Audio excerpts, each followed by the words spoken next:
ಶ್ರೀ ಗುರುಭ್ಯೋ ನಮಃ. ರಾಮಾಯಣದ ಕಥಾಭಾಗಕ್ಕನುಸಾರವಾಗಿ ನಿನ್ನೆ ರಾಮ ನಡೆಸಿದ ಶಂಭೂಕ ವಧ ಪ್ರಕರಣ ಅದನ್ನು ನಾವು ಶ್ರವಣ ಮಾಡಿದ್ವಿ. ಇವತ್ತು ಶ್ವೇತ ಮಹಾರಾಜ ಅಂತ ಒಬ್ಬ ವಿಲಕ್ಷಣ ಕಥೆಯುಳ್ಳಂಥ ಮಹಾರಾಜ, ಅವನ ಉದ್ಧಾರ ಆದ ಘಟನೆಯನ್ನು ಶ್ರವಣ ಮಾಡಬೇಕು. ಶಂಭೂಕನ ವಧೆಯನ್ನು ಮಾಡಿದ ಬಳಿಕ ಅಲ್ಲಿ ದೇವತೆಗಳು ಬಂದಿದ್ದರು. ನಾವೀಗ ಅಗಸ್ತ್ಯನ ಆಶ್ರಮಕ್ಕೆ ಹೋಗೋರಿದ್ದೇವೆ. ಅಗಸ್ತ್ಯರು ಜಲಶಯ್ಯ ಅನ್ನುವಂಥ ವ್ರತವನ್ನು ಕೈಗೊಂಡಿದ್ದರು. ಅದು ಮುಗಿಯುತ್ತಾ ಬಂದಿದೆ.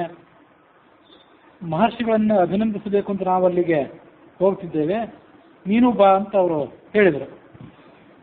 ಹಾಗೆ ಆಗಲಿ ಅಂತ ಹೇಳಿ ರಾಮ ಪುಷ್ಪಕ ವಿಮಾನ ಏರಿದ. ದೇವತೆಗಳು ತಮ್ಮ ವಾಹನ ಏರಿ ಅಗಸ್ತ್ಯರ ತಪೋಭೂಮಿಗೆ ಬಂದರು. ಎಲ್ಲ ದೇವತೆಗಳನ್ನು ಅಗಸ್ತ್ಯರು ಯಥೋಚಿತವಾಗಿ ಸತ್ಕಾರ ಮಾಡಿದರು. ರಾಮನು ಅವರಿಗೆ ನಮಸ್ಕರಿಸಿದ. ಸ್ವಾಗತಂತೆ ನರಶ್ರೇಷ್ಠ ದಿಷ್ಟ್ಯಾ ಪ್ರಾಪ್ತೋಸಿ ರಾಘವ, ನಮ್ಮ ಸೌಭಾಗ್ಯ ಇದೆ ನೀನು ಇಲ್ಲಿಗೆ ಬಂದದ್ದು ಅಂತ ಅವನನ್ನು ಅವರು ಸ್ವಾಗತ ಮಾಡಿದರು. ಬ್ರಾಹ್ಮಣ ಬಾಲಕನೊಬ್ಬನನ್ನು ಬದುಕಿಸಲಿಕ್ಕಾಗಿ ದುಷ್ಟ ಉದ್ದೇಶದಿಂದ ತಪಸ್ಸು ಮಾಡಿದಂಥ ಒಬ್ಬ ವ್ಯಕ್ತಿಯನ್ನ ನೀನು ಸಂಹಾರ ಮಾಡಿದೆಯಂತ ಈ ಋಷಿಗಳು ನನಗೆ ವರದಿ ಹೇಳಿದ್ದಾರೆ. ಈ ರಾತ್ರಿ ಈ ನನ್ನ ಬಳಿಯಲ್ಲೇ ಈ ಆಶ್ರಮದಲ್ಲಿರು, ಬೆಳಗಾದ ಕೂಡಲೇ ನೀನು ಪ್ರಯಾಣ ಮುಂದುವರಿಸಬಹುದು. ತ್ವಮ್ಮಿ ನಾರಾಯಣ ಶ್ರೀಮಾನ್, ನೀನು ಸಾಕ್ಷಾತ್ ನಾರಾಯಣನೇ ಆಗಿದ್ದೆ. ಜಗತ್ತೆಲ್ಲವೂ ನಿನ್ನಲ್ಲಿ ಆಧೃತ ಆಗಿದೆ. ಇಲ್ಲಿ ನೋಡು, ನನ್ನ ಬಳಿ ಒಂದು ದಿವ್ಯವಾದ ಆಭರಣ ಇದೆ. ಇದನ್ನು ವಿಶ್ವಾಮಿತ್ರನೇ ನಿರ್ಮಾಣ ಮಾಡಿದ್ದು. ನಾನು ಇದನ್ನು ನಿನಗೆ ಅರ್ಪಣೆ ಮಾಡ್ತೇನೆ. ನನ್ನ ಪ್ರೀತಿಗಾಗಿ ಇದನ್ನು ಸ್ವೀಕಾರ ಮಾಡು. ದತ್ತಸ್ಯ ಹಿ ಪುನರ್ಧಾನೆ ಸುಮಹತ್ ಫಲಮಶ್ನುತೆ, ದಾನವಾಗಿ ಪಡೆದಂಥ ವಸ್ತುವನ್ನು ಮತ್ತೆ ದಾನ ಮಾಡಿದರೆ ಮಹಾಫಲ ಪ್ರಾಪ್ತ ಆಗ್ತದೆ ಅಂತ ಹೀಗೆ ಶಾಸ್ತ್ರ ಇದೆ. ಒಬ್ಬರು ನಮಗೆ ದಾನ ಕೊಟ್ಟಿದ್ರೂ ಕೂಡ ಅದರ ಮೇಲೆ ಯಾವುದೇ ಮಮಕಾರ ಇಟ್ಕೊಳ್ಳದೆ ಅದನ್ನು ಮತ್ತೊಬ್ಬರಿಗೆ ದಾನ ಮಾಡಿದರೆ ಹೆಚ್ಚಿನ ಫಲ ಅಂತ ಹೀಗಾದ್ರೆ ಅರ್ಥ ಇದ್ದಿರಬಹುದು. ಇದನ್ನು ನನಗೊಬ್ಬ ಮಹಾರಾಜ ದಾನ ಮಾಡಿದ್ದ. ಈ ಆಭರಣವನ್ನು ಧಾರಣೆ ಮಾಡಲಿಕ್ಕೆ ನೀನೇ ಶಕ್ತನಾಗಿದ್ದಿ. ಅದರ ಮಹಾಫಲಗಳನ್ನು ಪಡ್ಕೊಳ್ಳಿಕ್ಕೆ ಈ ಆಭರಣದ ಶಕ್ತಿ ಬಹಳ ಅದ್ಭುತವಾದದ್ದು. ಅದಕ್ಕಾಗಿ ಆಭರಣವನ್ನು ಧಾರಣೆ ಮಾಡಿಕೊಂಡು ಅದರ ಶಕ್ತಿಯನ್ನು, ಅದರ ಫಲವನ್ನು ಪಡ್ಕೊಳ್ಳಿಕ್ಕೂ ನೀನೇ ಯೋಗ್ಯ. ಮತ್ತು ಆ ಆಭರಣವನ್ನು ಪಡ್ಕೊಂಡು ಅದ್ರ ಮೂಲಕ ಕೊಟ್ಟವರಿಗೆ ಯೋಗ್ಯವಾದ ಫಲವನ್ನು ಕೊಡಲಿಕ್ಕೂ ನೀನೇ ಯೋಗ್ಯ. ಅದಕ್ಕಾಗಿ ಇದನ್ನು ನಿನಗೆ ವಿಧಿವತ್ತಾಗಿ ಅರ್ಪಣೆ ಮಾಡ್ತೇನೆ. ರಾಮ ಹೇಳಿದ, ನಾನು ಕ್ಷತ್ರಿಯ, ದಾನ ಕೊಡಬೇಕು ಬೇರೆಯವರಿಗೆ, ಸ್ವೀಕಾರ ಮಾಡಬಾರ್ದು. ನೀವು ಬ್ರಾಹ್ಮಣರು, ನಿಮ್ಮ ಕಡೆಯಿಂದ ನಾನು ದಾನ ತಗೊಳ್ಬಾರ್ದು. ನಿಮಗೆ ಇದನ್ನು ಯಾರೋ ದಾನ ಕೊಟ್ಟಿರಬಹುದು, ಮತ್ತೊಬ್ಬರಿಗೆ ಇದನ್ನು ದಾನ ಕೊಡಬೇಕು ಅಂತ ನಿಮ್ಮ ಅಪೇಕ್ಷೆ ಇದ್ದಿರಬಹುದು. ಆದರೆ ಅದನ್ನು ನನಗೆ ಕೊಡೋದು ನೀವು ಉಚಿತ ಅಲ್ಲ ಅಂದ ರಾಮ. ಅದಕ್ಕೆ ಅವ್ರು ಹೇಳಿದರು, ಈ ಕ್ಷತ್ರಿಯರು, ಬ್ರಾಹ್ಮಣರು, ರಾಜರು ಅನ್ನುವಂಥ ಈ ವ್ಯವಸ್ಥೆ ಎಲ್ಲ ಏನಿದೆಯಲ್ಲ, ಇದು ಇತ್ತೀಚೆಗೆ ಪ್ರಾರಂಭ ಆಗಿತ್ತು. ಕೃತಯುಗದ ಸ್ವಲ್ಪ ಕಾಲ ಕಳೆದ ಬಳಿಕ ಪ್ರಾರಂಭ ಆಗಿದ್ದಂಥದ್ದು. ಮೊದಲು ಹೀಗಿದೆ, ಸತ್ಯಯುಗದಲ್ಲಿ ಅಂದರೆ ಕೃತಯುಗದಲ್ಲಿ ರಾಜನೇ ಇರಲಿಲ್ಲ, ರಾಜನ ಅವಶ್ಯಕತೆಯೂ ಇರಲಿಲ್ಲ. ಆವಾಗ ಸತ್ಯಯುಗ ಕಳೀಲಿಕ್ಕೆ ಬಂದಾಗ ದೇವತೆಗಳಿಗೆ ಇಂದ್ರ ರಾಜ ಆದ. ಆ ಸಮಯದಲ್ಲಿ ಪ್ರಜೆಗಳೆಲ್ಲ ಬ್ರಹ್ಮನ ಬಳಿಗೆ ಹೋದರಂತೆ. ಇಂದ್ರನನ್ನ ದೇವತೆಗಳಿಗೆ ರಾಜನನ್ನಾಗಿ ಮಾಡಿದ್ವಿ, ಭೂಲೋಕದಲ್ಲಿ ನಾವಿದ್ದೇವೆ, ನಮಗೂ ಒಬ್ಬ ರಾಜ ಬೇಕು ಅಂತ ಒಬ್ಬ ರಾಜನನ್ನು ನೇಮಿಸು. ಆ ರಾಜನನ್ನು ನಾವು ಗೌರವಿಸಿ ಆತನನ್ನು ಪೂಜಿಸಿ ನಾವು ಸಂತೋಷದಿಂದ ವಾಸ ಮಾಡ್ತೇವೆ. ರಾಜನಿಲ್ಲದೆ ಭೂಮಂಡಲದಲ್ಲಿ ನಾವು ವಾಸ ಮಾಡಲಾರೆವು. ಅದನ್ನು ಬ್ರಹ್ಮ ಕೇಳಿದ. ಎಲ್ಲ ಲೋಕಪಾಲಕರನ್ನು ಕರೆಸಿದ. ನಾನೊಬ್ಬ ರಾಜನನ್ನು ನಿರ್ಮಾಣ ಮಾಡಬೇಕಾಗಿದೆ, ನಿಮ್ಮ ತೇಜಸ್ಸಿನ ಒಂದೊಂದು ಅಂಶವನ್ನು ಕೊಡಿ ನಮಗೆ. ಆ ಎಲ್ಲ ಅಂಶಗಳನ್ನು ಸೇರಿಸಿ ಒಬ್ಬ ರಾಜನನ್ನು ನಿರ್ಮಾಣ ಮಾಡ್ತೇನೆ. ಅವನನ್ನು ಭೂಲೋಕಕ್ಕೆ ಅಧಿಪತಿಯನ್ನಾಗಿ ಮಾಡ್ತೇನೆ. ಲೋಕಪಾಲಕರೆಲ್ಲ ತಮ್ಮ ತೇಜಸ್ಸಿನ ಒಂದೊಂದು ಅಂಶವನ್ನು ಕೊಟ್ಟರು. ಅದೇ ಸಂದರ್ಭಕ್ಕೆ ಸರಿಯಾಗಿ ಬ್ರಹ್ಮ ಆಕಳಿಸಿದ. ಅದರಿಂದ ಕ್ಷುಪ ಅನ್ನುವ ಹೆಸರಿನ ರಾಜ ಒಬ್ಬ ಹುಟ್ಟಿದ. ಆ ಕ್ಷುಪ ಅಂತ ರಾಜ ಏನಿದ್ದ, ಅವನಲ್ಲಿ ಈ ಲೋಕಪಾಲಕರು ಕೊಟ್ಟಂಥ ಒಂದೊಂದು ಅಂಶವನ್ನು ಬ್ರಹ್ಮ ಸೇರಿಸಿದ. ಮತ್ತೆ ಪ್ರಜೆಗಳ ಪ್ರಾರ್ಥನೆಯಂತೆ ಅವನನ್ನು ಭೂಲೋಕಕ್ಕೆ ರಾಜನನ್ನಾಗಿ ಮಾಡಿದ. ಅದಕ್ಕಾಗಿ ಆ ಕ್ಷುಪನಲ್ಲಿ ಇಂದ್ರನ ಅಂಶವೂ ಇತ್ತು, ವರುಣನ ಅಂಶವೂ ಇತ್ತು. ಇಂದ್ರನ ಅಂಶದಿಂದ ಭೂಮಂಡಲದ ರಾಜನಾಗಿ ಆತ ಆಳ್ವಿಕೆ ಪ್ರಾರಂಭ ಮಾಡಿದ. ವರುಣನ ಅಂಶದಿಂದ ಪ್ರಜೆಗಳ ಶರೀರವನ್ನು ಪೋಷಣೆ ಮಾಡಿದ. ಇಂದ್ರನ ಅಂಶದಿಂದ ಕಾನೂನು ನೀತಿ ನಿಯಮಗಳನ್ನು ಪ್ರಜೆಗಳ ಮೇಲೆ ಆತ ಅನುಶಾಸನ ಮಾಡಿದ. ವರುಣ ಮಳೆ ಕರೆಯಬೇಕಾದವನಾದ್ದರಿಂದ ಆ ವರುಣನ ಅಂಶದಿಂದ ಪ್ರಜೆಗಳ ಶರೀರವನ್ನು ಪೋಷಣೆ ಮಾಡಿದ, ಅನ್ನದಾನಾದಿಗಳನ್ನು ಕೊಡುವುದರ ಮೂಲಕ. ಕುಬೇರನ ಅಂಶದಿಂದ ಪ್ರಜೆಗಳಲ್ಲಿ ಕಾಂತಿಯನ್ನು, ಸಂಪತ್ತು ಸಮೃದ್ಧಿಯನ್ನು ಮೂಡಿಸಿದ.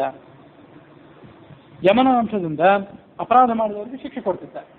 ಹೀಗೆ ಈ 4 ಪ್ರಜಾಪತಿ ಲೋಕಪಾಲಕರ ಅಂಶ ಆತನಲ್ಲಿ ಇತ್ತು.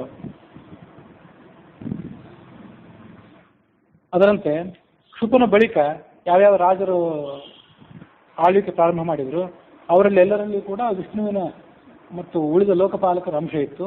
ನೀನೂ ಕೂಡ ರಾಜನಾಗಿದ್ದಿ, ಲೋಕಪಾಲಕರ ತೇಜಸ್ಸಿನಿಂದ ಸಂಪನ್ನನಾಗಿದ್ದಿ, ಇಂದ್ರನ ಅಂಶವೂ ಇದೆ. ನಾವು ಬ್ರಾಹ್ಮಣರಾದವರು ಯಜ್ಞಗಳ ಮೂಲಕ ದೇವತೆಗಳನ್ನ ಆರಾಧನೆ ಮಾಡ್ತೇವಲ್ಲ, ಇಂದ್ರ ವಿಷ್ಣು ಮೊದಲಾದ ದೇವತೆಗಳನ್ನ ಆರಾಧನೆ ಮಾಡ್ತೀವಿ.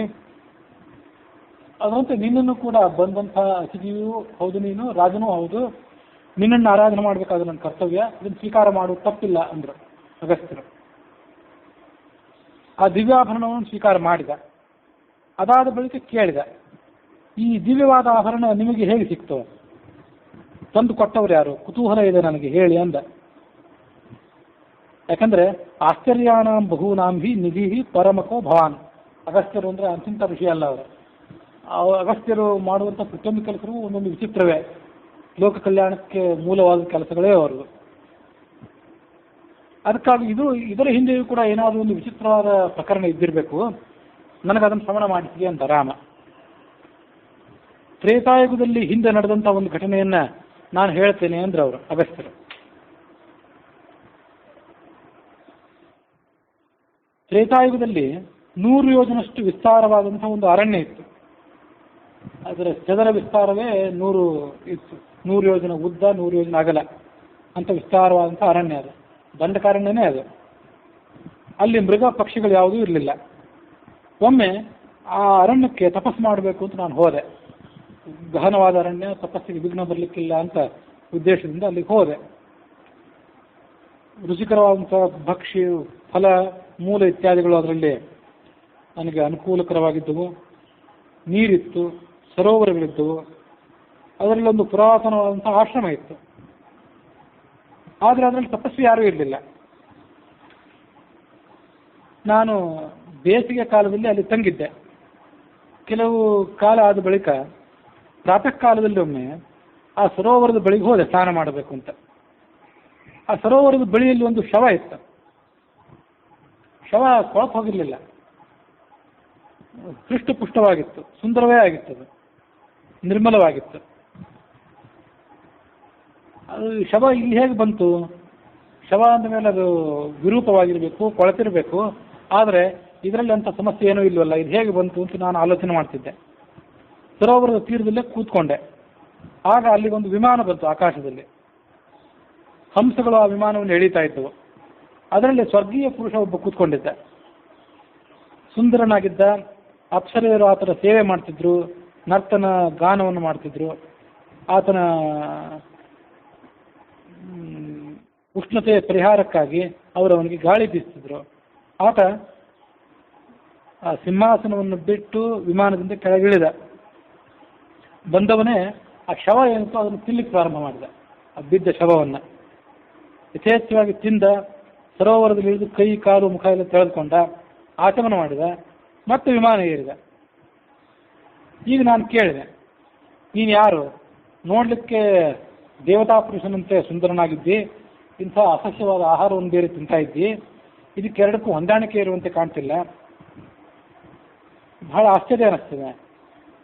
ನಿನಗೆ ಈ ಶವಭಕ್ಷಣ ಯೋಗ್ಯ ಅಲ್ಲ ಅಂತ ನನ್ನ ಅಭಿಪ್ರಾಯ, ಅದನ್ನು ಹೇಳು. ಆಗ ಆ ವ್ಯಕ್ತಿ ನನಗದನ್ನು ವಿವರವಾಗಿ ಹೇಳಿದ. ಸ್ವರ್ಗೀಯ ಪುರುಷ ಕೈ ಮುಗಿದುಕೊಂಡು ನನಗೆ ಹೇಳಿದ್ನಂತೆ, ಪ್ರಶ್ನೆ ಮಾಡಿದ್ದೀರಿ, ಅದಕ್ಕೆ ಯೋಗ್ಯವಾದ ಉತ್ತರ ಹೇಳ್ತೀರಿ. ಇದು ನನ್ನ ಹಿನ್ನೆಲೆನೇ ಹೌದು. ನನ್ನ ಸುಖ ದುಃಖಗಳಿಗೆ ಹಿನ್ನೆಲೆ ಇದು, ಹೇಳ್ತೇನೆ ಕೇಳಿ. ನನ್ನ ತಂದೆ ವಿದರ್ಭ ದೇಶದ ರಾಜನಾಗಿದ್ದ. ಆತ ಸುದೇವ ಅಂತ ಹೆಸರಿನವನು, ಮಹಾಪರಾಕ್ರಮಿ. ಅವನಿಗೆ 2 ಮಕ್ಕಳು.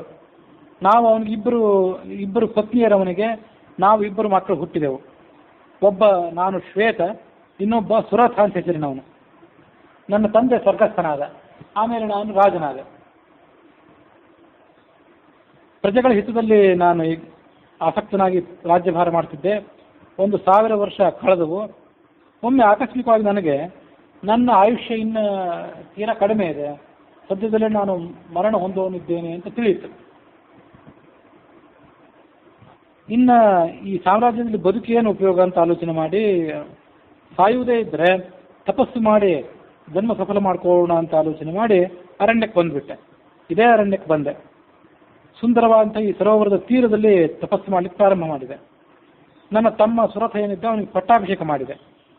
ಅನೇಕ ವರ್ಷ ಕಾಲ ತಪಸ್ಸು ಮಾಡಿದೆ. 1 ಅಲ್ಲ 2 ಅಲ್ಲ 3000 ವರ್ಷ ಕಾಲ ತಪಸ್ಸು ಮಾಡಿದೆ. ಮುಂದೆ ಬ್ರಹ್ಮಲೋಕಕ್ಕೆ ಹೋದೆ. ಅಲ್ಲಿ ಹೋದರೆ ನನಗೆ ಉಳಿದೆಲ್ಲ ಭೋಗ ಇದೆ, ಸುಖ ಇದೆ.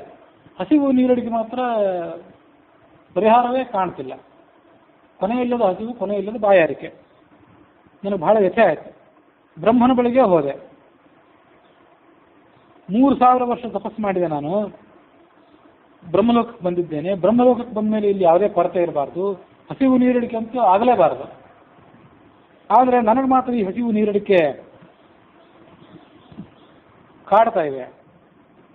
ನಾನು ನನ್ನ ಹಸಿವನ್ನು ಹಿಂಗಿಸ್ಕೊಳ್ಳಿಕ್ಕಾಗಿ ಏನು ಆಹಾರ ಭೋಜನ ಮಾಡಬೇಕು ಹೇಳು. ಆ ಬ್ರಹ್ಮ ಹೇಳಿದ, ನಿನ್ನ ಮಾಂಸವನ್ನೇ ನೀನು ನಿತ್ಯ ತಿನ್ನು, ಅದ್ರ ಮೂಲಕವೇ ನೀನು ಹಸಿವು ಪರಿಹಾರ ಮಾಡಿಕೋ. ಯಾಕೆ, ಅದಕ್ಕೆ ಕಾರಣ ಏನು ಅಂತಂದ್ರೆ, ಸ್ವಶರೀರಂ ತ್ವಯಾ ಪುಷ್ಟಂ ಕುರ್ವಟ ತಪ ಉತ್ತಮಂ ಅನುತ್ತಮ್ ರೋಹತೆ ಶ್ವೇತ ನ ಕದಾಚಿನ್ ಮಹಾಮತೆ. 3000 ವರ್ಷ ತಪಸ್ಸೇನೂ ಮಾಡಿದೆ. ಆ ತಪಸ್ಸು ಮಾಡ್ತಿದ್ದಾಗ ನಿನ್ನ ಶರೀರದ ಬಗ್ಗೆ ನಿನಗೆ ಇರುವಂಥ ಅಭಿಮಾನ ಕಡಿಮೆ ಆಗಿರಲಿಲ್ಲ. ಹೇಳಿ ಕೇಳಿ ರಾಜ ತಪಸ್ಸು ಮಾಡ್ತಿದ್ರು ಕೂಡ ಶರೀರದ ಬಗ್ಗಿನ ಅಭಿಮಾನದಿಂದಾಗಿ ಅದನ್ನು ಚೆನ್ನಾಗಿ ಪೋಷಣೆ ಮಾಡ್ಕೊಳ್ತಿದ್ದೆ. ಎಂದೂ ಯಾರಿಗೂ ಏನೂ ದಾನವನ್ನೇ ಕೊಟ್ಟವನಲ್ಲ. ಅನುಕ್ತಮ್ ರೋಹತೆ ಶ್ವೇತ. ಮಾವಿನ ಗಿಡ ಹುಟ್ಟಬೇಕಾದ್ರೆ ಮಾವಿನ ಬೀಜ ಬಿತ್ತಬೇಕು, ಹಲಸಿನ ಗಿಡ ಹುಟ್ಟಬೇಕಾದ್ರೆ ಹಲಸಿನ ಬೀಜ ಬಿತ್ತಬೇಕು. ನಮಗೆ ಇವತ್ತು ಸರಿಯಾದಂಥ ಊಟ, ತಿಂಡಿ, ವಸ್ತ್ರ, ಸುಖ, ಭೋಗ ಸಿಗಬೇಕು ಅಂದರೆ ಅದಕ್ಕೆ ಯೋಗ್ಯವಾದಂಥ ದಾನವನ್ನು ಹಿಂದೆ ಮಾಡಿರಬೇಕು. ಇವತ್ತು ನಮಗೇನು ಸಿಕ್ಕಿಲ್ಲ, ಅದನ್ನು ನಾವು ಹೋದ ಜನ್ಮದಲ್ಲಿ ಒಬ್ಬರಿಗೆ ಕೊಟ್ಟಿಲ್ಲ ಅಂತ ಅರ್ಥ. ಬೀಜವನ್ನು ಬಿತ್ತಿಲ್ಲ ನಾವು, ಅದರಂತೆ ನೀನು ಕೂಡ ಬೀಜವನ್ನು ಬಿತ್ತಿಲ್ಲ. ಯಾರಿಗೂ ಏನೋ ದಾನ ಮಾಡಿದವನಲ್ಲ, ಅನ್ನದಾನ ಇತ್ಯಾದಿಗಳನ್ನು ಮಾಡಿದವನೇ ಅಲ್ಲ. ಯಾವುದನ್ನೂ ದಾನ ಮಾಡಿಲ್ಲ ಅಂತ ಇಷ್ಟೇ ಹೇಳ್ತಾರೆ. ತಪಸ್ಸು ಮಾಡ್ತಿದ್ದೆ ಹೊರತು ಯಾವುದೇ ವಸ್ತುನ ಯಾರಿಗೂ ಕೊಟ್ಟವನಲ್ಲ. ದತ್ತಂ ನತೆ ಅಸ್ತಿ ಸೂಕ್ಷ್ಮೋಪಿ ತಪಯೇವ ನಿಷೇವತೆ. ಬರೇ ತಪಸ್ಸು ಮಾಡ್ತಿದ್ದೆ. ಅದಕ್ಕಾಗಿ ಸ್ವರ್ಗಕ್ಕೆ ಬಂದಿದ್ದಿ, ಬ್ರಹ್ಮಲೋಕಕ್ಕೆ ಬಂದಿದ್ದಿ. ಆದರೆ ಹಸಿವು, ಬಾಯಾರಿಕೆ ಮಾತ್ರ ನಿಮಗೆ ತಪ್ಪಿದ್ದಲ್ಲ. ತೇನ ಸರ್ಗಗತೋವಸ್ಥ ಬಾಧ್ಯತೆ ಕ್ಷುತ್ಪಿಪಾಸಯ. ಹಾಗಾಗಿ ಇವತ್ತು ನಿನಗೆ ಹಸಿವು ನೀರಡಿಕೆ ಇಂಗಬೇಕು ಅಂದರೆ ನಿನ್ನ ಆ ಶರೀರ ಇದೆಯಲ್ಲ, ಆ ಶರೀರವನ್ನು ತಿನ್ನು. ಬೇಕಾದಷ್ಟು ಭೋಗ ಭಾಗ್ಯಗಳನ್ನು ಅನುಭವಿಸಿ ನಿನ್ನ ಶರೀರ ದಷ್ಟಪುಷ್ಟಾಗಿದೆ, ಅಮೃತ ರಸ ಯುಕ್ತವಾಗಿದೆ ಆ ಶರೀರ, ಅದನ್ನೇ ತಿನ್ನು. ಈ ವನಕ್ಕೆ ಅಗಸ್ತ್ಯ ಮಹಾಮುನಿಗಳು ಯಾವಾಗ ಬರ್ತಾರೋ ಆಗ ನೀನು ಕಷ್ಟದಿಂದ ಪಾರಾಗ್ತೀವಿ. ಅವರೇ ನಿನ್ನನ್ನು ಕಷ್ಟದಿಂದ ಉದ್ಧಾರ ಮಾಡಲಿಕ್ಕೆ ಯೋಗ್ಯರು.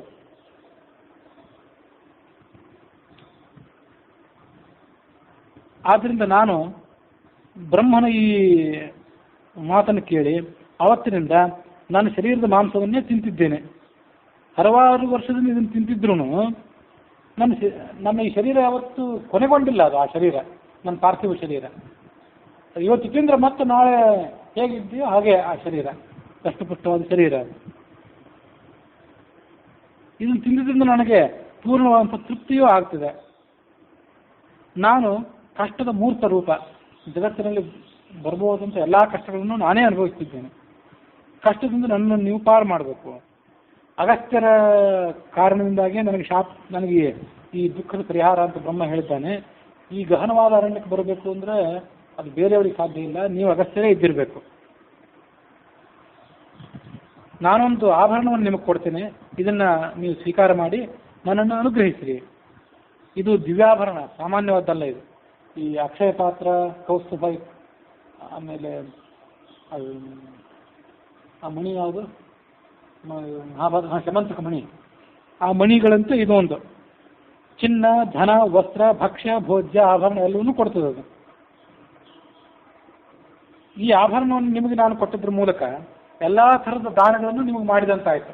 ಇದನ್ನು ಸ್ವೀಕಾರ ಮಾಡಿ, ನನ್ನನ್ನು ಉದ್ಧಾರ ಮಾಡಿ ಅಂತ ಕೇಳ್ಕೊಂಡ ಅವನು.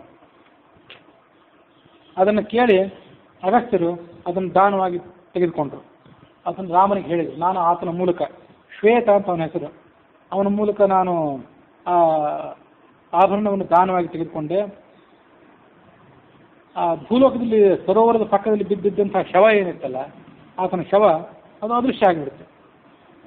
ಶ್ವೇತನು ಕೂಡ ಸಂತೃಪ್ತನಾದ. ಅಲ್ಲಿಂದ ಆತ ಪರಲೋಕಕ್ಕೆ ಹೊರಟು ಹೋದ.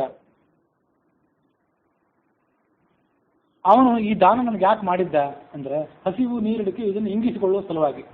ಇದು ಆತನ ಉದ್ದೇಶ ಆಗಿತ್ತು. ಅದಕ್ಕಾಗಿ ದಾನ ಕೊಟ್ಟ. ನಾನು ನಿನಗೆ ಈ ಆಭರಣವನ್ನು ದಾನವಾಗಿ ಕೊಟ್ಟಿದ್ದೇನೆ ಅಂತಂದರು ಅಗಸ್ತ್ಯರು. ರಾಮ ಅದನ್ನು ಸ್ವೀಕಾರ ಮಾಡಿದ. ಮುಂದೆ ಆ ವಿಸ್ತಾರವಾದಂಥ ಅರಣ್ಯದಲ್ಲಿ ಯಾವುದೇ ಜನವಸತಿ, ಪ್ರಾಣಿ ವಸತಿ ಇಲ್ಲದೇ ಇರಲಿಕ್ಕೆ ಏನು ಕಾರಣ ಅಂತ ರಾಮ ಪ್ರಶ್ನೆ ಕೇಳಿದ. ಅಗಸ್ತ್ಯರು ಅದನ್ನು ಉತ್ತರಿಸಿದರು. ಇದು ವಾಲ್ಮೀಕಿ ರಾಮಾಯಣದ ಕಥೆ. ಇದು ಆನಂದ ರಾಮಾಯಣದಲ್ಲಿ ಬಂದಿಲ್ಲ, ಈ ಶ್ವೇತ ಮಹಾರಾಜನ ಕಥೆ. ಆತ ಆಭರಣವನ್ನು ದಾನವಾಗಿ ಕೊಟ್ಟದ್ದು ಯಾವ ಕಾರಣದಿಂದ, ಆಭರಣದ ಹಿನ್ನೆಲೆ ಏನು, ಇದನ್ನೆಲ್ಲ ತಾತ್ಪರ್ಯ ನಿರ್ಣಯದ ಹಿನ್ನೆಲೆಯಲ್ಲಿ ಗಮನಿಸಬೇಕು. ಇದು ಮಾಲಾ ಅಂದರೆ ರತ್ನಮಾಲಾ ಅಂತ ಹೀಗೆ ಹೇಳ್ತಾರೆ ಬನ್ನಂಜಿ ಗೋವಿಂದಾಚಾರ್ಯ ವ್ಯಾಖ್ಯಾನದಲ್ಲಿ. ಪಾದ್ಮೆ ಪದ್ಮಪುರಾಣದಲ್ಲಿ ಹೀಗೆ ಇದೆ. ತ್ರೇತಾಯುಗದಲ್ಲಿ ವಿಸ್ತಾರವಾದಂತಹ ಅರಣ್ಯ ಇತ್ತು. ಅಲ್ಲಿ ರಾತ್ರಿ ಕಾಲದಲ್ಲಿ ನಾನು ಕಳೆದೆ. ವಿಮಾನ ಒಂದು ಅಲ್ಲಿಗೆ ಬಂತು. ವಿಮಾನಾತ್ ಅವರುಷ್ಯ ಶವಮಾಂಸಂ ಭಕ್ಷಯಂತಂ ಸ್ನಾತ್ವ ರಘುಕುಲೋತ್ಸವ. ಮೊದಲು ಸ್ನಾನ ಮಾಡಿ, ಆಮೇಲೆ ಶವಮಾಂಸ ಭಕ್ಷಣೆ ಮಾಡಿ, ಮತ್ತೆ ಆಚಮನ ಮಾಡಿ ಆತ ಹೊರಟು ಹೋಗ್ತಿದ್ದ. ನೀನು ಯಾರು, ಇಂಥ ನೀಚ ಕೆಲಸ ಯಾಕೆ ಮಾಡ್ತಿದ್ದಿ ಅಂತ ನಾನು ಅದೇ ಪ್ರಕಾರ ಕೇಳಿದೆ. ಅವನು ಇದರಂತೆ ಉತ್ತರ ಕೊಟ್ಟ. ಶ್ವೇತ, ಸುರಥ ಅಂತ ನಾವಿಬ್ಬರು ಮಕ್ಕಳು ಅಂತ ಹೀಗೆಲ್ಲ ಉತ್ತರ ಕೊಟ್ಟ. ಸ್ವರ್ಗಸ್ಥಮಪಿ ಮಾಂ ಬ್ರಹ್ಮನ್ ಕ್ಷುಪ್ತಿಪಾಸೆ ದ್ವಿಜೋತ್ತಮ ಅಬಾಧೇತಾಂ ಪೃಷಂ ಚಾಹಂ ಅಭವಂ ವ್ಯಚಿತೇಂದ್ರಿಯ. ನಾನು ಸ್ವರ್ಗಕ್ಕೆ ಹೋದೆ, ಬ್ರಹ್ಮಲೋಕಕ್ಕೆ ಹೋದೆ ಅಂತ ವಾಲ್ಮೀಕಿ ರಾಮಾಯಣದಲ್ಲಿತ್ತು. ಸ್ವರ್ಗಕ್ಕೆ ಹೋದ ಅಂತ ಇಲ್ಲಿ ಪದ್ಮಪುರಾಣದಲ್ಲಿದೆ. ಸ್ವರ್ಗಲೋಕ ಅಂತಂದ್ರು, ಸ್ವರ್ಗಲೋಕ ಅಂತ ಪದ್ಮಪುರಾಣ ಹೇಳಿದ್ರು ಕೂಡ ಅದನ್ನ ಸ್ವರ್ಗ ಅಂತಂದ್ರೆ ದೇವೇಂದ್ರ ವಾಸ ಮಾಡುವಂಥ ಸ್ವರ್ಗ ಅಂತ ಅರ್ಥ ಮಾಡ್ಕೊಳ್ದೇನೆ ಬ್ರಹ್ಮ ಲೋಕ ಅಂತ ಅದಕ್ಕೆ ಅರ್ಥ ಹೊಂದಿಸ್ಕೊಳ್ಬೇಕು. ಅದು ಹಾಗೆ ವ್ಯಾಖ್ಯಾನದ ಅನುಸಾರವಾಗಿ ಹಾಗೆ ಕಾಣಿಸ್ತದೆ. ಯಾಕೆಂದ್ರೆ ಆ ಬ್ರಹ್ಮ ಭುವನಾಲೋಕ ಪುನರಾವರ್ತಿನೋರ್ಜುನ ಭಗವದ್ಗೀತೆಯಲ್ಲಿ ಹೇಳಿದಂತೆ ದೇವೇಂದ್ರನ ಸ್ವರ್ಗಲೋಕ, ವರುಣಲೋಕ, ಕುಬೇರನ ಲೋಕ ಇವೆಲ್ಲದನ್ನ ಆರಂಭಿಸಿ ಬ್ರಹ್ಮಲೋಕದ ತನಕ ಎಲ್ಲದರದ್ದು ಸ್ವಭಾವ ಏನಂದ್ರೆ, ನೀವು ನಿಮ್ಮ ಪುಣ್ಯ ಪ್ರಭಾವದಕ್ಕನುಸಾರವಾಗಿ ಅಲ್ಲಿ ಹೋದರೂ ಕೂಡ ಅಲ್ಲಿಂದ ಮತ್ತೆ ಮರಳಿ ಬರ್ತೀರಿ ಪುಣ್ಯ ಮುಗಿದ ಮೇಲೆ. ಭಗವಂತನ ಸಮೀಪಕ್ಕೆ ಹೋದ್ಮೇಲೆ ಮಾತ್ರ ಮರಳಿ ಬರೋದಿಲ್ಲ. ಹಾಗಾಗಿ ಸ್ವರ್ಗ ಮತ್ತು ಬ್ರಹ್ಮಲೋಕ ಇವೆರಡೂ ಕೂಡ ಮನುಷ್ಯನನ್ನು ಮತ್ತೆ ಮರಳಿ ಭೂಲೋಕಕ್ಕೆ ದಬ್ಬುವಂಥವೇ. ಹಾಗಾಗಿ ಸ್ವರ್ಗಲೋಕ ಅಂತ ಪದ್ಮಪುರಾಣದಲ್ಲಿದೆ, ಬ್ರಹ್ಮಲೋಕ ಅಂತ ವಾಲ್ಮೀಕಿ ರಾಮಾಯಣದಲ್ಲಿದೆ. ಅದೆರಡನ್ನು ಹೊಂದಿಸಿ ಬ್ರಹ್ಮಲೋಕ ಅಂತ ಅರ್ಥ ಮಾಡ್ಕೊಳ್ಳೋದು ಉಚಿತವಾಗಿ ಕಾಣಿಸ್ತದೆ.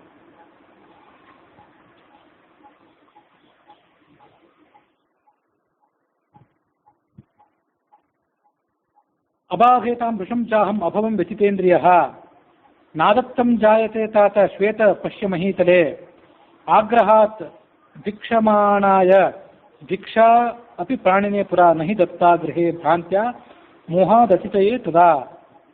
ಚತುರ್ಮುಖ ಬ್ರಹ್ಮಾತನಿಗೆ ಏನು ಹೇಳಿದ್ದ, ನೀನು ತಪಸ್ಸು ಮಾಡ್ತಾ ಇದ್ದಿ, ಯಾರಿಗೂ ಏನು ಕೊಟ್ಟವನಲ್ಲ ಅಂತ ವಾಲ್ಮೀಕಿ ರಾಮಾಯಣದಲ್ಲಿ ಬಂದಿತ್ತು.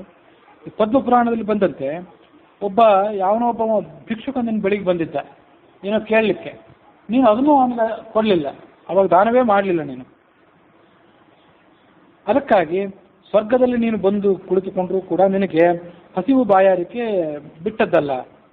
ಯಾವತ್ ವರ್ಷ ಸಂಪೂರ್ಣಂ ಸಮಾಂಸಂ ಖಾದ ಭೋ ನೃಪ.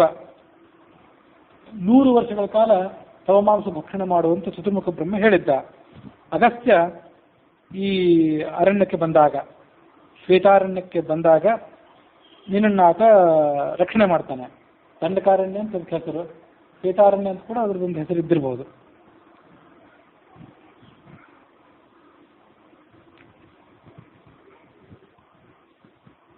ಆಹಾರಾತ್ ಕುತ್ಸಿತಾತ್ ಬ್ರಹ್ಮನ್ ತಾರಯಸ್ವ ಅತಿ ದುಷ್ಕೃತಾತ್. ಇಂಥ ತುಚ್ಛವಾದ ಆಹಾರವನ್ನು ತಿನ್ಲಿಕ್ಕೆ ನನಗೆ ಆಜ್ಞಾಪನೆ ಮಾಡಬೇಡ ಅಂತ ಬೇಡ್ಕೊಂಡ ರಾಜ ಬ್ರಹ್ಮನನ್ನು. ಇದಂಥ ಹೊಲಸ ಆಹಾರವನ್ನು ನನಗೆ ನೀನು ನಿಯಮನ ಮಾಡಿದೆ. ಉಳಿದವರೆಲ್ಲ ಒಳ್ಳೆಯ ಆಹಾರ ತಿಂತಾರೆ, ಇದಂಥ ಕಲುಷಿತವಾದ ಆಹಾರ ನಾನು ತಿನ್ನಬೇಕು. ಭವಾನ್ ಮಾಂ ಅನುಗೃಹಾತು ಪ್ರತೀಚ್ಛಸ್ವ ಪ್ರತಿಗ್ರಹಂ. ಆಹಾರ, ಅದಕ್ಕೆ ಬ್ರಹ್ಮ ಏನು ಹೇಳಿದ, ಇದನ್ನ ನಿನಗೆ ಇದೇ ಆಹಾರವನ್ನು ತಿನ್ನಬೇಕಾದ್ರೆ ಯೋಗ್ಯ, ಆದರೆ ಈ ರತ್ನಮಾಲೆ ನಿನ್ನಲ್ಲಿ ಬಳಿ ಏನಿದೆ ಇದನ್ನು ಅಗಸ್ತ್ಯನಿಗೆ ದಾನ ಮಾಡು, ಆಗ ನಿನಗೆ ಈ ಶವಮಾಂಸ ಭಕ್ಷಣೆಯ ಪ್ರವೃತ್ತಿಯಿಂದ ಬಿಡುಗಡೆ ಅಂತ ಹೇಳಿದ್ರು ಅವರು.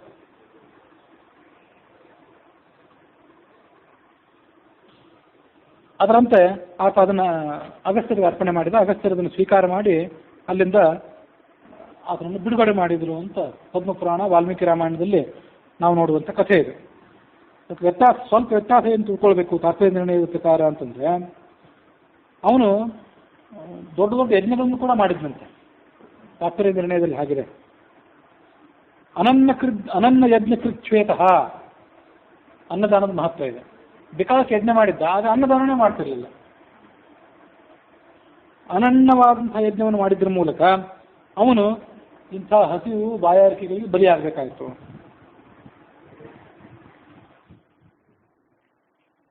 ಬ್ರಹ್ಮ ಸೂಚನೆ ಮಾಡಿದಂತೆ ಒಂದು ರತ್ನದ ಮಾಲೆಯನ್ನ ಅಗಸ್ತ್ಯರ ಕೈಗೆ ಕೊಟ್ಟ. ವಾಲ್ಮೀಕಿ ರಾಮಾಯಣದಲ್ಲಿ ಪದ್ಮಪುರಾಣದಲ್ಲಿ ಅಗಸ್ತ್ಯರ ಬಳಿಗೆ ಅದನ್ನು ಕೊಟ್ಟ ಅಂತ ಅಷ್ಟೇ ಇದೆ. ಅದನ್ನ ಯಾವ ಉದ್ದೇಶದಿಂದ ಕೊಟ್ಟ ಅಂತ ಅಲ್ಲಿ ಬರಲಿಲ್ಲ. ಮಾಲಾಂ ರಾಮಾರ್ಥಮರ್ಥಯತ್, ವಾಲ್ಮೀಕಿ ರಾಮಾಯಣ ಹಾಗೆ ಹೇಳ್ತದೆ. ಮುಂದೆ ರಾಮ ಬರುವವನಿದ್ದಾನೆ, ಆ ರಾಮ ಬಂದಾಗ ಅವನಿಗೆ ಇದನ್ನ ತಲುಪಿಸಬೇಕು ಅನ್ನುವಂಥ ಒಂದು ದೃಷ್ಟಿಯಿಂದ ಅಗಸ್ತ್ಯರ ಬಳಿಗೆ ಅದನ್ನು ಕೊಟ್ಟ. ತಾನೇ ರಾಮನಿಗೆ ನೇರವಾಗಿ ಯಾಕೆ ಕೊಡಲಿಲ್ಲ? ರಾಮ ಬರುವ ತನಕ ಕಾಯ್ದು, ರಾಮನಂಥ ಪುಣ್ಯಪುರುಷ ಮತ್ತಾರು ಆತನಿಗೆ ಸಿಕ್ಕಾರ. ಹಾಗಾಗಿ ಶ್ವೇತ ರಾಮ ಬರುವ ತನಕ ತಡೆದು ಅದನ್ನು ರಾಮನಿಗೆ ಕೊಟ್ಟು ತಾನು ಉದ್ಧಾರ ಆಗಬಹುದಿತ್ತಲ್ಲ, ಯಾಕೆ ಮಾಡಲಿಲ್ಲ ಅಂದರೆ, ರಾಮನಿಗೆ ಮಾಲೆಯನ್ನು ಕೊಡೋದಕ್ಕೂ ಅಗಸ್ತ್ಯನಿಗೆ ಮಾಲೆಯನ್ನು ಕೊಡೋದಕ್ಕೂ ವ್ಯತ್ಯಾಸ ಇದೆ. ರಾಮ ಸ್ವಯಂ ನಾರಾಯಣ. ಶ್ರೀಮನ್ನಾರಾಯಣನಿಗೆ ಆ ಒಂದು ಮಾಲೆಯನ್ನು, ರತ್ನದ ಮಾಲೆ ಇರ್ಬೋದು, ತುಳಸಿ ಇರ್ಬೋದು, ಹೂವಿರ್ಬೋದು, ಏನನ್ನೂ ಕೊಟ್ಟರೆ ಅದು ಕೇವಲ ಕ್ಷುದ್ರವಾದಂಥ ಫಲವನ್ನು ಕೊಟ್ಟು ಸುಮ್ಮನೆ ಆಗೋದಿಲ್ಲ, ಮಹಾಫಲವನ್ನೇ ಕೊಡ್ತದೆ. ಅದು ಸುಧಾಮ ಅವಲಕ್ಕಿಯನ್ನು ಕೊಟ್ಟ, ಹಾಗೆ ಹೇಳ್ತಾರೆ ಗೋವಿಂದಾಚಾರ್ಯ. ಶಬರಿ ವನ್ಯ ಫಲಗಳನ್ನು ಕೊಟ್ಟಳು, ಸಾದಾ ಹಣ್ಣು ಹಂಪಲುಗಳನ್ನು ಕೊಟ್ಟು ಮೋಕ್ಷವನ್ನು ಪಡ್ಕೊಂಡ್ಳು. ಸುಧಾಮ ಅವಲಕ್ಕಿಯನ್ನು ಕೊಟ್ಟು ಸಂಪತ್ತನ್ನು ಪಡ್ಕೊಂಡ. ಸುಧಾಮ ಅಂತ ಮತ್ತೊಬ್ಬ ಇದ್ದ, ಭಗವಂತನಿಗೆ ಹೂವಿನ ಹಾರಗಳನ್ನು ಅರ್ಪಿಸಿದ ಕೃಷ್ಣ ಕಂಸನ ಅರಮನೆಗೆ ಹೋಗುವಾಗ, ಅವನು ಕೂಡ ಉದ್ಧಾರ ಆದ. ಹೀಗೆ ಭಗವಂತನಿಗೆ ಅರ್ಪಣೆ ಮಾಡಬೇಕು ಅನ್ನೋ ಬುದ್ಧಿಯಿಂದ ಏನನ್ನಾದರೂ ಕೊಟ್ಟರೆ ಅದು ಮಹಾಫಲ ಕೊಟ್ಟು ಬಿಡ್ತದೆ, ದೊಡ್ಡ ದೊಡ್ಡ ಫಲವನ್ನೇ ಕೊಡ್ತದೆ. ಅದು ಇವನಿಗೆ ಬೇಕಾಗಿದ್ದೇನು? ಹಸುವಿನ ಪರಿಹಾರ ಮಾತ್ರ ಆಗಬೇಕಾಗಿತ್ತು. ಹಸುವಿನ ಅವ್ನು ಕೇಳಿದ್ದಷ್ಟನ್ನೇ ಅಲ್ಲ, ಕೇಳಿದ್ದಕ್ಕಿಂತ ಹೆಚ್ಚಿನ ಕೊಡಬಾರದು. ನಾವು ಬುದ್ಧಿ ಇಲ್ಲದೆ ಇದ್ದವರು ಸಾರಾಸಾರ ವಿವೇಚನೆ ಮಾಡಿದೆ, ಏನು ಕೇಳ್ತಾರೆ ಏನು ಬಿಡ್ತಾರೆ ಅಂತ ವಿಚಾರ ಮಾಡಿದೆ, ಎಲ್ಲನೂ ಕೊಟ್ಟು ಬಿಡ್ತೇವೆ. ಆದರೆ ದೇವತೆಗಳು ಹಾಗೆ ದಾನ ಮಾಡೋರಲ್ಲ. ಅವನೇನು ಕೇಳಿದ, ಹಸಿವು ನೀರಡಿಕೆ ಪರಿಹಾರ ಆಗಬೇಕಾಗಿತ್ತು, ಅಷ್ಟನ್ನೇ ಅವನಿಗೆ ಆಗುವಂತೆ ಮಾಡಿದ. ರಾಮನಿಗೆ ಅದನ್ನು ಕೊಟ್ಟು ಬಿಟ್ಟಿದ್ರೆ ಇನ್ನೂ ಹೆಚ್ಚಿನ ಫಲವನ್ನೇ ಅದು ಕೊಡ್ತಿತ್ತು. ಅದಕ್ಕೆ ಅವನು ಯೋಗ್ಯನಾಗಿರಲಿಲ್ಲ. ಅದಕ್ಕೆ ಯೋಗ್ಯನಾದವನು ಅಗಸ್ತ್ಯ ಮಾತ್ರ, ಮಹಾಮುನಿ. ಆದ್ದರಿಂದ ಅದು ರಾಜ ಅಗಸ್ತ್ಯನಿಗೆ ಕೊಟ್ಟ, ಅದ್ರ ಮೂಲಕ ಹಸಿವು ಪರಿಹಾರ ಆಯಿತು, ನೀರಡಿಕೆ ಪರಿಹಾರ ಆಯಿತು. ಅಗಸ್ತ್ಯ ಅದನ್ನು ರಾಮನಿಗೆ ಕೊಟ್ಟು ದೊಡ್ಡ ಫಲ ಪಡ್ಕೊಂಡ ಅಂತ ಹೀಗೆ ಹೇಳ್ತಾರೆ.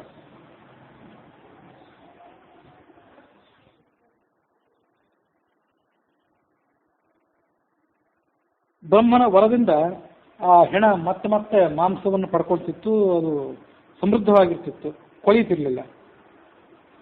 ಬ್ರಹ್ಮನೇ ಆ ಮಾಲೆಯನ್ನು ಕೊಟ್ಟ ಅಂತ ಈಗ ಹೈವದನ ಪುರಾಣಿಕರ ವ್ಯಾಖ್ಯಾನದಲ್ಲಿ ನಾವು ಕಾಣ್ತೀವಿ. ಆ ಮಾಲೆಯನ್ನು ಕೊಟ್ಟು ಈ ಮಾಲೆಯನ್ನು ರಾಮನಿಗೆ ನೀನು ಅಗಸ್ತ್ಯರಿಗೆ ಕೊಡೋದು, ಅಗಸ್ತ್ಯರ ಮೂಲಕ ರಾಮನಿಗೆ ತಲುಪಿಸು ಅಂತ ಹೇಳಿದಂತೆ. ಹಸಿವಿನ ಪರಿಹಾರಕ್ಕಾಗಿ ಮಾಲೆಯನ್ನು ಏನು ಭಗವಂತನಿಗೆ ಕೊಡ್ತೇವಲ್ಲ, ಹಸಿವಿನ ಪರಿಹಾರಕ್ಕಾಗಿ ಮಾಲೆಯನ್ನೇ ಕೊಡಿ, ಹೂವನ್ನು ಕೊಡಿ, ಒಂದು ಹಣ್ಣನ್ನು ಕೊಡಿ, ಏನೇ ಕೊಟ್ಟರು ಅದೇನು ಅನ್ಸ್ಕೋತದೆ, ಕಾಮ್ಯ ಕರ್ಮ ಅಂತ ಅನ್ಸ್ಕೋತದೆ.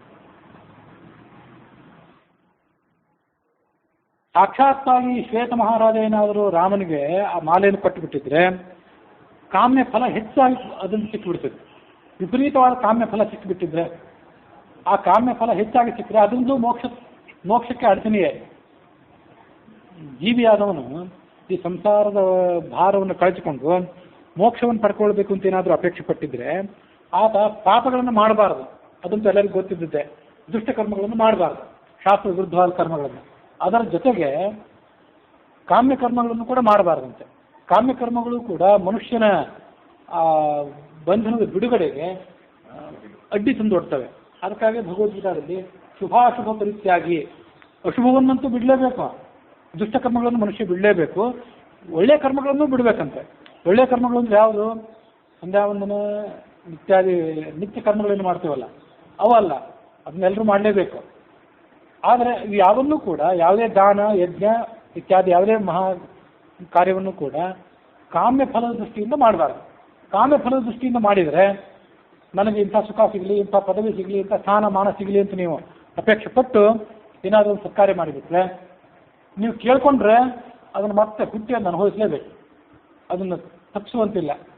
ಒಮ್ಮೆ ಕೇಳ್ಕೊಂಡದ್ದನ್ನು ದೇವತೆಗಳು ಸತಾಸ್ಕೊಂಡು ಬಿಡ್ತಾರೆ, ಸುತ್ತಮುತ್ತಲಿರುವಂಥ ಎಲ್ಲ ಸಾಕ್ಷಿ ದೇವತೆಗಳು. ಅದಕ್ಕಾಗಿ ಆತ ಅನುಭವಿಸಬೇಕಾಗ್ತದೆ. ಅದನ್ನೆಲ್ಲ ಅನುಭವಿಸಿಯೇ ಮುಂದೆ ಮೋಕ್ಷಕ್ಕೆ ಹೋಗಬೇಕಾಗ್ತದೆ. ಈ ಸುಜೀವಿ ಶ್ವೇತ ಮಹಾರಾಜನು ಕೂಡ ಒಬ್ಬ ಸುಜೀವಿನೇ, ಯೋಗ್ಯ ಜೀವಿನೇ. ಆದರೆ ಆ ಕ್ಷಣದಲ್ಲಿ ಅವನಿಗೆ ಏನಾಗಿತ್ತು ಅಂದರೆ ಹಸಿವು ನೀರಡಿಕೆ ಸಂಕಟವನ್ನು ದೊಡ್ಡದಾಗಿ ಬಂದ್ಬಿಟ್ಟು ಅದನ್ನು ಕಳ್ಕೋಬೇಕು ಅಂತ ಅವನಿಗೆ ಅಪೇಕ್ಷೆ ಇತ್ತು. ಆ ಸುಜೀವಿಗೆ ಸಾಧ್ಯವಾದಷ್ಟು ಬೇಗ ಮೋಕ್ಷ ಕೊಡಿಸ್ಬೇಕು, ಯೋಗ್ಯನಾಗಿದ್ದ ಅವನು ಮೋಕ್ಷಕ್ಕೆ. ಆದರೆ ನೀನು ಆ ಮಾಲೆ ತಗೊಂಡು ರಾಮನಿಗೆ ಕೊಡು ಅಂತ ಕೇಳಿಬಿಟ್ಟಿದ್ರೆ ರಾಮನ ಸನ್ನಿಧಾನಕ್ಕೆ ಹೋಗಿ ಅದನ್ನು ಆತ ಅರ್ಪಣೆ ಮಾಡಿದರೆ ಅದರಿಂದ ಹೆಚ್ಚಿನ ಕಾಮ್ಯ ಪುಣ್ಯ ಕಾಮ್ಯ ಫಲ ದೊರೆತು ಬಿಟ್ಟಿದ್ರೆ ಮೋಕ್ಷಕ್ಕೆ ವಿಳಂಬ ಆಗ್ತಿತ್ತು. ಅದಕ್ಕಾಗಿ ರಾಮನ ಬಳಿಗೆ ನೇರವಾಗಿ ಆತ ತಲುಪಿಸೋದು ಬೇಡ, ಅಗಸ್ತ್ಯನ ಮೂಲಕ ತಲುಪಿಸಿದ್ರೆ, ಅಗಸ್ತ್ಯನ ಮೂಲಕ ತಲುಪಿಸಿದ್ರೆ ಹಸಿವು ನೀರಿಡಿಕೆ ಮಾತ್ರ ಇರುತ್ತದೆ.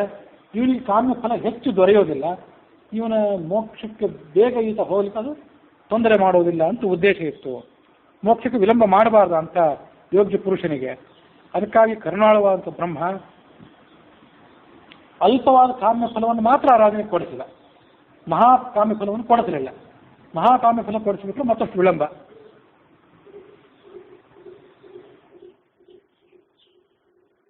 ತಾಮ್ ಅಗಸ್ತ್ಯ ಕರಪಲ್ಲವಾರ್ಪಿತಾಂ ಭಕ್ತಯೇಷ ಮಮ ಕುಂಭ ಸಂಭವ ಇತ್ಯವೇತ್ತ ಜಗೃಹೇ ಜನಾರ್ದನ ತೇನ ಸಂಸ್ಕೃತ ಉಪಾಗಮ ಪುರಂ. ಅಗಸ್ತ್ಯರು ತಮ್ಮ ಕೈಗಳಿಂದ ಕೊಟ್ಟಂತಹ ಹೂವಿನ ಮಾಲೆ ಏನಿತ್ತು, ಈತನನ್ನ ಭಕ್ತ ಅಂತ ಅದನ್ನು ಸ್ವೀಕಾರ ಮಾಡಿದ. ಅವನನ್ನು ಅನುಗ್ರಹಿಸಿ ತನ್ನ ನಗರಕ್ಕೆ ಹೊರಟು ಹೋದ. ಅಗಸ್ತ್ಯರು ಶ್ವೇತ ಮಹಾರಾಜನಂತೆ ಕಾಮ್ಯ ಫಲವನ್ನು ಅಪೇಕ್ಷೆ ಪಡಲಿಲ್ಲ. ಅವರು ನಿರ್ವ್ಯಾಜ ಭಕ್ತಿಯಿಂದ ಅದನ್ನು ಅರ್ಪಣೆ ಮಾಡಿದರು, ಅದನ್ನು ಸ್ವೀಕಾರ ಮಾಡಿದ ರಾಮ. ಇಲ್ಲಿ ಅರ್ಪಣೆ ಮಾಡಿದರು ಅಂತ ಅಲ್ಲಿ ಶ್ಲೋಕ ಏನಿದೆ, ಆ ಅರ್ಪಣೆ ಮಾಡಿದರು ಅನ್ನುವಂಥ ಶ್ಲೋಕಕ್ಕೆ ಭಗವಾನ್ ಅಯಂ ಪ್ರೀಯತಾಂ ಇತಿ ಭಕ್ತ್ಯ ಪ್ರದತ್ತಂ ಅಂತ ಹೇಳ್ತಾರೆ. ಭಗವಂತ ಪ್ರೀತನಾಗಲಿ ಅಂತ ಅಷ್ಟೇ ಅರ್ಪಣೆ ಮಾಡಬೇಕು. ಅದನ್ನು ಮಾಡಿದರೆ ಮೋಕ್ಷ. ಇನ್ನು ಯಾವುದಾದ್ರೂ ಬೇರೆ ಉದ್ದೇಶವನ್ನು ಇಟ್ಕೊಂಡು ಮಾಡಿಬಿಟ್ರೆ ಅದರಿಂದ ಆತ ಕಾಮ್ಯ ಫಲವನ್ನೇ ಪಡ್ಕೊಳ್ತಾನೆ. ಹೀಗೆ ಆ ಶಾಸ್ತ್ರದ ಮಾತದು.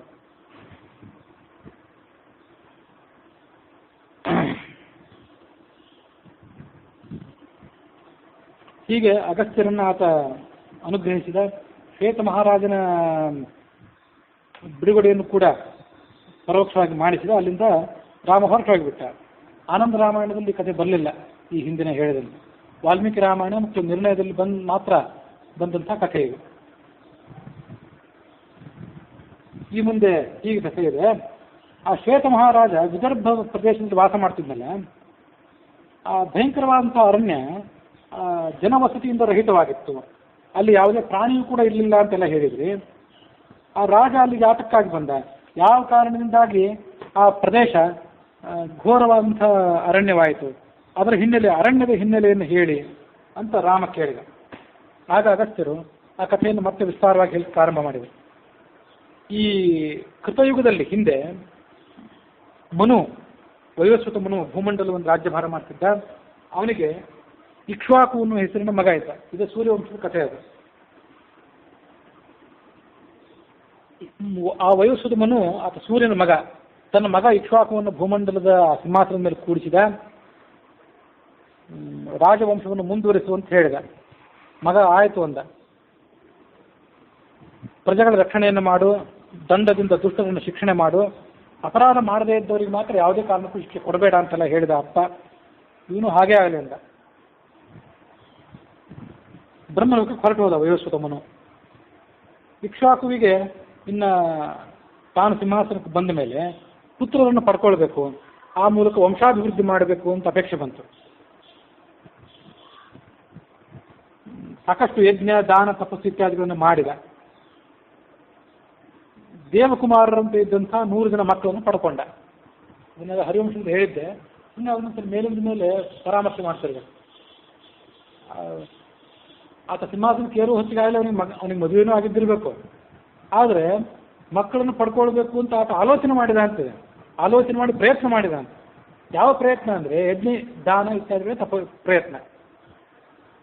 ಕೇವಲ ಸಾಂಸಾರಿಕ ಜೀವನದ ಫಲ ಏನಿದೆ ಮಕ್ಕಳನ್ನು ಪಡ್ಕೊಳ್ಳೋದು, ಅದು ಅವ್ರಿಗೆ ಬೇಕಾಗಿರಲಿಲ್ಲ. ಯಜ್ಞ ದಾನಾದಿಗಳನ್ನು ಮಾಡಿ ಪುಣ್ಯ ಕರ್ಮಗಳನ್ನು ಮಾಡಿ ಅದರ ಮೂಲಕ ಶ್ರೇಷ್ಠ ಮಕ್ಕಳನ್ನು ಪಡ್ಕೊಳ್ಬೇಕು ಅಂತ ಅವ್ರು ಪ್ರಯತ್ನ ಪಡ್ತಿದ್ರು.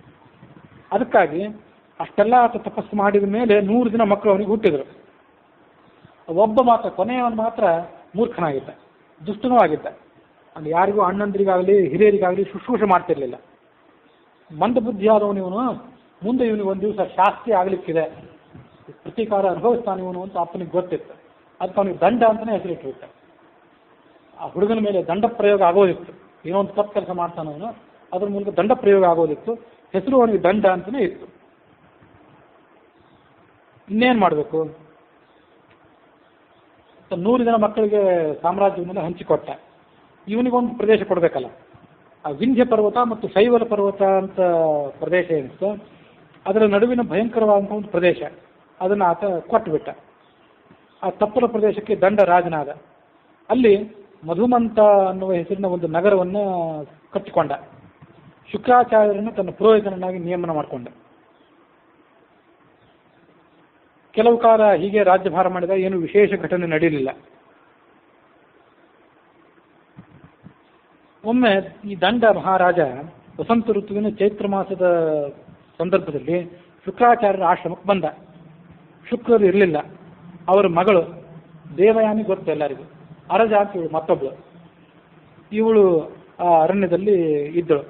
ಅವಳನ್ನು ನೋಡಿದ ಕೂಡಲೇ ಈತನ ಮನಸ್ಸು ಚಂಚಲ ಆಯಿತು. ಅವಳಿಗೆ ಹೇಳಿದ, ನೀನು ಎಲ್ಲಿಂದ ಬಂದಿದ್ದಿ, ಯಾರು ನೀನು?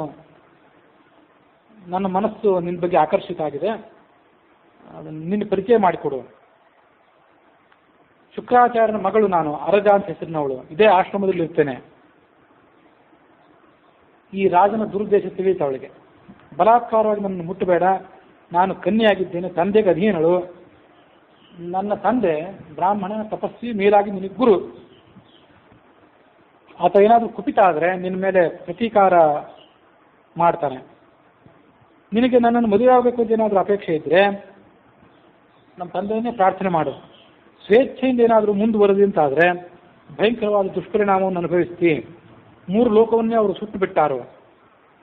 ಆದರೆ ಯಾಚನೆ ಮಾಡಿದರೆ ಸಂತೋಷಪಟ್ಟು ವಿವಾಹ ಮಾಡಿಕೊಟ್ಟಾರು. ಅವನು ಹೇಳಿದ, 2 ಕೈ ತಲೆ ಮೇಲೆ ಇಟ್ಕೊಂಡಂತೆ, ವ್ಯರ್ಥವಾಗಿ ಕಾಲಹರಣ ಮಾಡಬೇಡ, ನನ್ನ ಪ್ರಾಣ ಹೋಗೋದ್ರಲ್ಲಿದೆ ನಿನ್ನ ನೋಡಿ. ನಿನ್ನನ್ನು ಸ್ವೀಕಾರ ಮಾಡಿದ ಮೇಲೆ ನಾನು ಸತ್ತೋದ್ರೂ ಚಿಂತೆ ಇಲ್ಲ, ನನಗೆ ಪಾಪವಾದರೂ ಬಂದರೂ ತೊಂದರೆ ಇಲ್ಲ. ಈಗ ಮಾತ್ರ ನಾನು ನನ್ನ ಸೇವಕನಾಗಿದ್ದೇನೆ, ಸ್ವೀಕಾರ ಮಾಡು ಅಂತ ಹೇಳಿ ಅವಳನ್ನು ಅತಿಕ್ರಮಿಸಿದ. ಅತಿಕ್ರಮಿಸಿ ತನ್ನ ನಗರಕ್ಕೆ, ಮಧುಮಂತ ನಗರಕ್ಕೆ ಹೊರಟೋದ. ಅವಳು ಭಯಂಕರವಾದ ದುಃಖಕ್ಕೀಡಾದ್ದು ಆಶ್ರಮದಲ್ಲಿ ನಿಂತ್ಕೊಂಡಿದ್ದು. ಆಗ ಶುಕ್ರರು ತನ್ನ ಶಿಷ್ಯನ ಮೂಲಕ ತನ್ನ ಮಗಳಿಗೆ ಬಂದಂಥ ದುಸ್ಥಿತಿಯನ್ನು ಕೇಳಿದರು. ಅವಸರದಿಂದ ಆಶ್ರಮಕ್ಕೆ ಧಾವಿಸಿದರು. ಮಗಳನ್ನು ನೋಡಿದರು. ಶಿಷ್ಯರು ಅವಳ ದುಸ್ಥಿತಿಯನ್ನೆಲ್ಲ ಅವರು ತಿಳಿದುಕೊಂಡ್ರು. ಶಿಷ್ಯರಿಗೆ ಹೇಳಿದರು, ಈ ದಂಡ ಮಹಾರಾಜ ಶಾಸ್ತ್ರ ವಿಧಿಗೆ ವಿರುದ್ಧವಾಗಿ ನಡ್ಕೊಂಡಿದ್ದಾನೆ, ಅವನ ವಿನಾಶಕಾಲ ಈಗ ಸನ್ನಿಹಿತ ಆಗಿದೆ, ಏನಾಗ್ತದೆ ಅನ್ನೋದನ್ನು ಕೇಳಿ. ಇನ್ನು 7 ರಾತ್ರಿಯೊಳಗಾಗಿ ಈತ ತನ್ನ ಪತ್ನಿ, ಪುತ್ರ, ಸೈನ್ಯ ಮತ್ತು ಸಾಮ್ರಾಜ್ಯ ಸಮೇತವಾಗಿ ನಾಶ ಹೊಂದುತ್ತಾನೆ. 100 ಯೋಜನ ಅಗಲ, 100 ಯೋಜನ ಉದ್ದವಾಗಿರುವಂತಹ ಈ ಪ್ರದೇಶ ಏನಿದೆ, ಇದರ ಮೇಲೆ ಮಳೆ ಬರ್ತದೆ. ಯಾವ ಮಳೆ? ನೀರಿನ ಮಳೆ ಅಲ್ಲ, ಧೂಳಿನ ಮಳೆ. ಧೂಳಿನ ಮಳೆ ಸುರಿದು ಇವರೆಲ್ಲ ಆ ಸ್ಥಾವರ ಜಂಗಮಗಳೆಲ್ಲ ಆ ಧೂಳಿನ ಮಳೆಯಲ್ಲಿ ಮುಚ್ಚಿ ಹೋಗ್ತವೆ. ಹೀಗೆ ಆಶ್ರಮ ಅವರೆಲ್ಲ ಹೇಳಿದರು.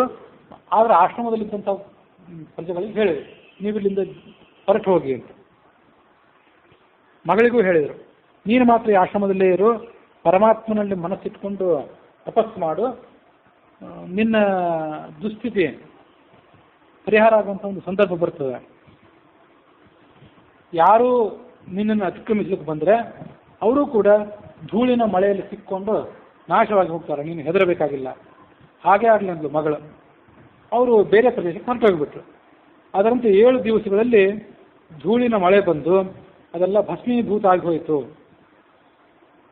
ವಿಂಧ್ಯ ಪರ್ವತ ಮತ್ತು ಶೈವಲ ಪರ್ವತದ ಮಧ್ಯಭಾಗದಲ್ಲಿ ಆ ದಂಡನ ಸಾಮ್ರಾಜ್ಯ ಇತ್ತು.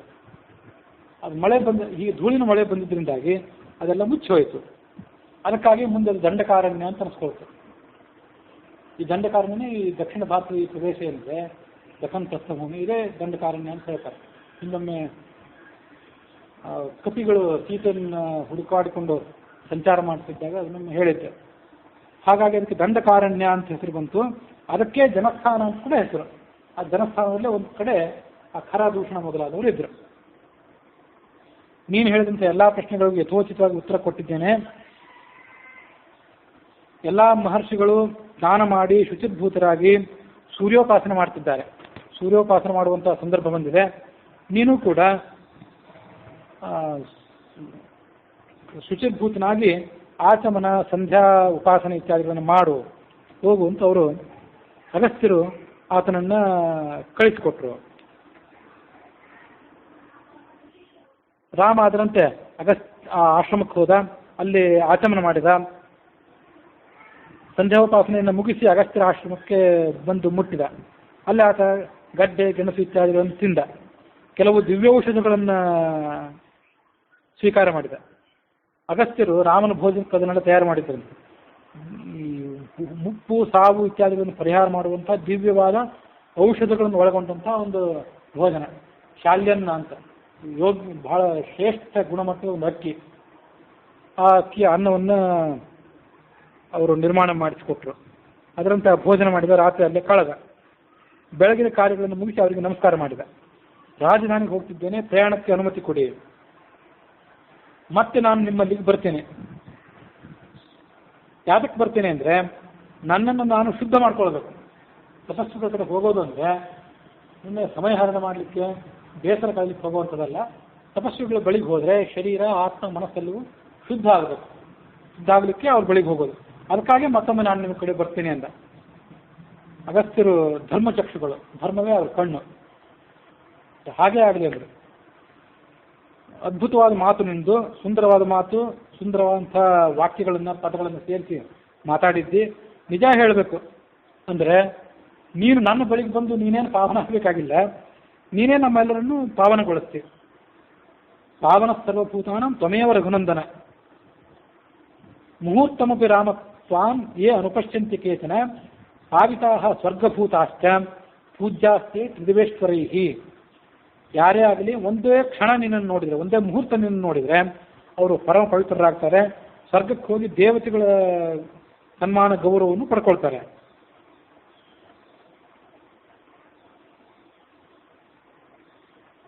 ನಿನ್ನನ್ನು ಯೋಗ್ಯವಾದ ದೃಷ್ಟಿಯಿಂದ, ಭಕ್ತಿಯಿಂದ ನೋಡಿದರೆ ಈ ಫಲ.